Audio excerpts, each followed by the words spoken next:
मंडळी, जगात अशी एक जागा आहे की तिथल्या लोखंडी दरवाजातून आत पाऊल टाकताच तुमची सगळी चरबी एका सेकंदात उतरते. जिथल्या संडासाला दरवाजे नसतात, जिथं पाण्यासाठी रोज माऱ्या होतात आणि रात्री उंदराच्या सोबतीनं जमिनीवर झोपावं लागतं, ही जागा जेल आहे. माणसाने गुन्हा केला की त्याला जेल होते हे आपल्याला माहीत आहे, पण तिथं आतमध्ये नक्की असं काय घडतं ज्यामुळे माणूस आतून पूर्णपणे तुटला जातो आणि पुन्हा जेलमध्ये जायला नकोच म्हणतो? हेच आज आपण या व्हिडिओत अगदी सविस्तर पाहणार आहोत, कारण स्वातंत्र्याची खरी किंमत काय असते हे आज तुम्हाला समजणार आहे. नमस्कार मंडळी, मी विठ्ठल, तुम्ही बघताय वेद.com. जेव्हा कोर्ट एखाद्या गुन्हेगाराला किंवा आरोपीला जेलमध्ये पाठवण्याचा निर्णय घेतो, तेव्हा जेलच्या दरवाजातून आत पाऊल टाकताच माणसाच्या आयुष्यातला स्वातंत्र्याचा शेवटचा श्वास तिथे संपतो. आत गेल्या गेल्या त्याला बाहेरचे महागडे कपडे, सोन्याचे दागिने, घड्याळ, मोबाईल आणि खिशातले पैसे अगदी सगळंच काढून घेतलं जातं. त्याला जेलचे ते साधे कपडे दिले जातात आणि त्या सेकंदाला त्याची बाहेरची जगातली ओळख कायमची पुसली जाते. बाहेर तो माणूस किती मोठा उद्योगपती असो, डॉक्टर असो, पैशावाला असो किंवा साधा मजूर असो, जेलच्या आत गेल्यावर त्याचं अस्तित्व शून्य होतं. त्याला एक नंबर दिला जातो आणि तो फक्त एक कैदी नंबर बनून राहतो. आपण सुरुवातीला बोलूया रात्रीच्या वेळेबद्दल, कारण आपल्यासारख्या सामान्य माणसासाठी रात्र ही आरामाची वेळ असते, पण एका कैद्यासाठी रात्र म्हणजे नरकयातनाची सुरुवात असते. आपल्या देशातल्या तुरुंगाची परिस्थिती आज अशी आहे की जिथे 500 कैदी ठेवण्याची क्षमता आहे, तिथे आज 2,000 कैदी कोंबलेले आहेत. विचार करा, एका मोठ्या खोलीत, ज्याला बॅरेक म्हणतात, तिथे माणसांना एखाद्या कोंबड्यासारखं कोंबलं जातं. तिथे माणसाला नीट सरळ पाय पसरून झोपायला जागा मिळत नाही. कैद्यांना एका रांगेत एकमेकांना खेटून कूच बदलता येणार नाही अशा अवस्थेत जमिनीवर झोपावं लागतं. जर एकाने रात्री कूच बदलली तर पूर्ण रांगेतल्या लोकांची झोपमोड होते आणि त्यावरून रात्रीच्या वेळी हाणामाऱ्या होतात. उन्हाळ्याच्या दिवसामध्ये जेव्हा प्रचंड उकाडा असतो, तेव्हा त्या बंद खोलीमध्ये पंखे नावाला चालतात. शेकडो माणसांचा घामाचा आणि श्वासाचा एक भयानक कोंदट वास तिथे सुटतो, ज्यामध्ये श्वास घेणंही कठीण होतं. त्यात गादी मिळणं तर दूरची गोष्ट, गवतासारखी टोचणारी घोंगडी किंवा सतरंजी जमिनीवर टाकून त्यांना झोपावं लागतं. डास, ढेकूण आणि उंदरांचा सुळसुळाट इतका असतो की नवीन आलेला माणूस कित्येक रात्री फक्त डोळ्यात पाणी आणून जागून काढतो. जेलमध्ये दिवसाची सुरुवात सकाळी 5 वाजता मोठा सायरन वाजून होते. सायरन वाजताच तुम्हाला किती गाढ झोप लागलेली असू द्या किंवा तुमची तब्येत खराब असू द्या, तुम्हाला जागा व्हावंच लागतं. आणि तेव्हा कैद्यांचा दुसरा संघर्ष सुरू होतो आणि तो म्हणजे बाथरूमचा.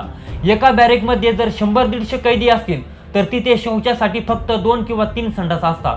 विचार करा, सकाळी उठल्या उठल्या तिथे लांबच लांब रांगा लागतात. प्रत्येकाला घाई असते आणि याच कारणावरून रोज सकाळी कैद्यांमध्ये शिवीगाळ, वाद आणि हाणामाऱ्या होतात.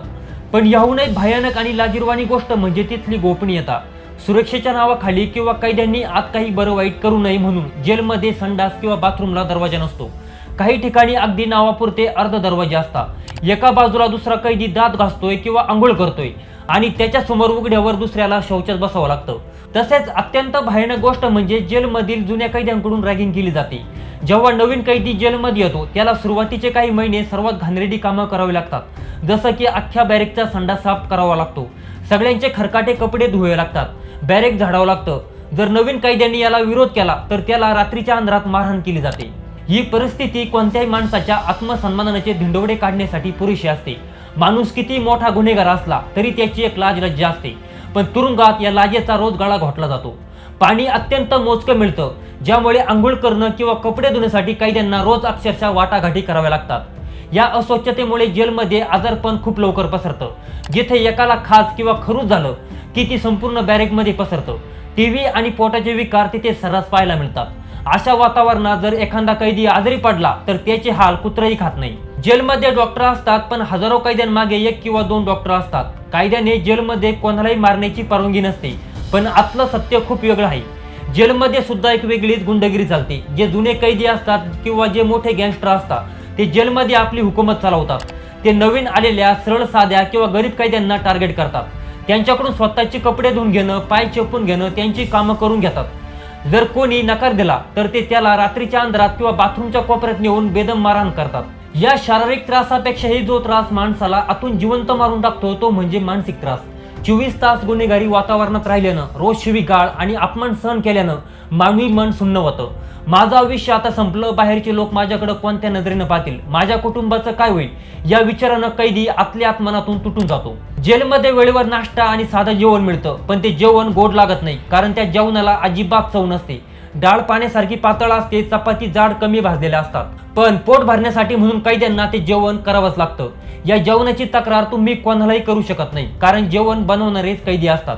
हे जेवण जेलमध्ये मिळणं ही सुद्धा एक मोठी लढाई असते. जर एखादा कैदी नवीन असेल, गरीब असेल किंवा त्याची तिथे दादागिरी नसेल, तर कधी कधी त्याला जेवणाच्या रांगेत अगदी शेवटी उभं राहावं लागतं. कधी कधी त्याच्यापर्यंत हे जेवण संपून जातं. कित्येकदा जेलमधले जुने गुंड एखाद्या कैद्याला धडा शिकवण्यासाठी किंवा त्याचा छळ करण्यासाठी त्याचं जेवण मुद्दाम पळवून नेतात. महिन्यातून एकदा किंवा दोनदा घरच्यांना भेटण्याची संधी मिळते, पण त्या भेटीतही प्रचंड क्लेश असतो. कैदी आणि त्यांचे घरचे यांच्यामध्ये लोखंडी जाळी किंवा काच असते, ती एकमेकांना स्पर्श करू शकत नाही. आपल्या रडणाऱ्या मुलाला किंवा पत्नीला जवळ घेऊन धीर देऊ शकत नाही. फक्त जाळीच्या आरपार ओरडून आणि रडून त्यांना बोलावं लागतं. ती 20 मिनिटाची भेट संपली की त्यांना पुन्हा अंधारा कोठडीत जावं लागतं. हा मानसिक छळ कोणत्याही शारीरिक मारहाणीपेक्षा 100 पटीनं मोठा असतो. बाहेरच्या जगात आपण जातीवाद संपवण्याच्या गोष्टी करतो, पण जेलच्या आत गेल्यावर हा जातीवाद आणि गटबाजी अजून भीषण रूप घेते. तिथे कैदी आपल्या जातीनुसार किंवा भागानुसार एकत्र गट तयार करतात. जर तुम्ही त्यांच्या गटात सामील नाही झाला तर तुम्हाला एकटं पाडलं जातं. जेवणाच्या रांगेपासून ते बॅरेकपर्यंत, झोपण्याच्या जागेपर्यंत प्रत्येक गोष्टीवर गटांची दादागिरी चालते. आणखी एक धक्कादायक गोष्ट म्हणजे जेलमध्ये साधा मोबाईल न्यायला कडक बंदी असते, जिथे कडक सुरक्षा आणि पोलीस बंदोबस्त असतो. पण अनेकदा छुप्या मार्गानं ज्यांची दादागिरी चालते ते पोलिसांच्या डोळ्यात धूळ फेकून आत मोबाईल आणतात आणि आतून खंडणीचे काम चालू करतात. पण जेव्हा पोलिसांनी अचानक टाकलेल्या छाप्यात हा मोबाईल पकडला जाऊ नये म्हणून कैदी जमिनीमध्ये किंवा संडासच्या पाण्यामध्ये गुपचूप मोबाईल लपवून ठेवतात. जेलमधला सर्वात कठीण टप्पा, ज्याला कायद्याच्या भाषेत सश्रम कारावास म्हणजे कष्टाची शिक्षा म्हणतात, तिथं प्रत्येकाला त्याच्या गुन्ह्यानुसार आणि क्षमतेनुसार काम वाटून दिलं जातं. आणखी एक गोष्ट म्हणजे जेलच्या आतमध्ये खरे पैसे चालत नाही. जेव्हा एखादा कैदी जेलमध्ये जातो तेव्हा त्याचे घरचे लोक जेलच्या खात्यावर जे पैसे जमा करतात त्या पैशाचे जेल प्रशासन कुपन्स किंवा डिजिटल कार्ड बनवून देतं. या कुपनचा वापर करून कैदी जेलच्या कॅन्टीनमधून साधे बिस्किट, साबण किंवा तेल खरेदी करू शकतो. पण मंडळी, खरी गंमत पुढे आहे. तिथं पैशाच्या जागी सर्वात मोठं चलन सिगारेट, विडी आणि तंबाखूच्या पुढे चालतात. जेलच्या काळ्या बाजारात तंबाखू आणि सिगारेटला सोन्यापेक्षा जास्त किंमत असते. ज्या कैद्याकडे तंबाखूचा साठा जास्त असतो तो जेलच्या आतला सगळ्यात श्रीमंत माणूस मानला जातो. आणि सर्वात शेवटची आणि भयानक गोष्ट म्हणजे अंडा सेल. जर जेलच्या आत एखाद्या कैद्याने खूप मोठी दहशत केली, पोलिसावर हात उचलला किंवा पळायचा प्रयत्न केला तर त्याला साध्या बॅरेकमधून काढून अंडा सेल नावाच्या काळकोठडीत टाकलं जातं. हा सेल बाहेरून आकारानं अंड्यासारखा गोल असतो, जिथे सूर्यप्रकाशही पोहोचू शकत नाही. तिथे त्या कैद्याला 24 तास एका छोट्या खोलीत पूर्णपणे एकटं सोडलं जातं. तिथे बोलायला कोणी माणूस नसतो, फक्त सिमेंटच्या 4 भिंती असतात. तर मंडळी, जेलमधलं हे विदारक आयुष्य आपल्याला एकच खूप मोठी गोष्ट शिकवून जातं की या जगात आपल्या स्वातंत्र्यापेक्षा मोठी आणि मौल्यवान संपत्ती दुसरी कोणतीच नाही. आपण मोकळ्या हवेत श्वास घेतोय, आपल्या माणसासोबत राहतोय, हे सर्वात मोठं भाग्य आहे. त्यामुळे कधी चुकीच्या मार्गावर जाऊन हे स्वातंत्र्य गमावू नका. तर जेलमधल्या या काळ्या वास्तवाबद्दल तुम्हाला काय वाटतं कमेंट करून नक्की सांगा. तसेच ही माहिती आवडली असेल तर हा व्हिडिओ जास्तीत जास्त शेअर करा आणि आपल्या वेद.com ला सबस्क्राईब करायला अजिबात विसरू नका.